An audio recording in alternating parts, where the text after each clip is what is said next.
where even though we may have the Mass every day, or if you're like Father Ward, twice a day, you could get so used to going through the motions that you forget what mystery is taking place. Because in the Eucharist, Jesus is meek. To the outside world, and maybe even at times to ourselves, we don't perceive the amazing reality that is happening in the liturgy, where in every liturgy, the Holy Spirit comes down upon the altar and literally consumes it and destroys it and then recreates it. Because the bread and the wine cease to be bread and wine.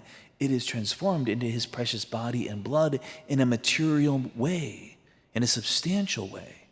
Which means that at every liturgy, this miracle of God's love is being renewed over and over again. And it's not merely a substantial transformation. It is a transformation that makes God truly present here.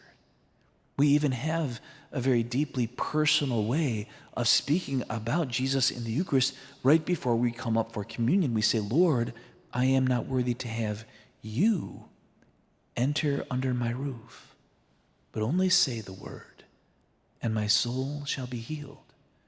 Even that line, how often do we say it? But it's so much a part of the Mass, and we might be so used to just going through the liturgy that we just blurt out those words without stepping back and thinking, oh my goodness, the Lord is coming to dwell in me now. He's coming to give himself to me. And that should be a real invitation to make every effort to be attentive to the mystery of love that is made manifest in the liturgy.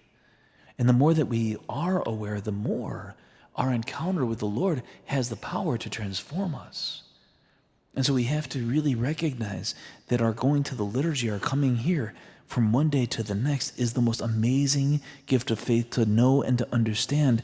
And at the same time, it is something that we will never fully understand in the depths of the mystery of the incarnation of God, who became man and didn't just become man, substantially 2,000 years ago. He allows the reality of the incarnation to be renewed at every single liturgy. It's almost as though at every single liturgy we're like Our Lady from one day to the next, hearing the message of the angel telling us that Christ will be born in us. He will be formed in us. And in a real sense, Our Lady, she has this openness to this amazing mystery of love. She is overshadowed by the Holy Spirit. And in that moment, she knows that she has conceived the Son of God within her. Well, it's the same Spirit that overshadowed her that brings about that transformation at the altar. And so we need to constantly remind ourselves of what happens in the liturgy so that we don't allow it to be too familiar. Just like those original cousins of the Lord, those brothers and sisters, the word had gone out. Jesus had proclaimed himself to be the Christ. He was performing all of these miracles, and because they thought they knew who he was, and just imagine, any one of your cousins, right? Or a brother or a sister, and they're just doing their thing day to day, doing their job, going to work, coming home, taking care of the family. And then the next thing you know, they're going out giving sight to blind people, raising the dead, walking on water, calming the raging sea. And you know who that person is. Would you believe it?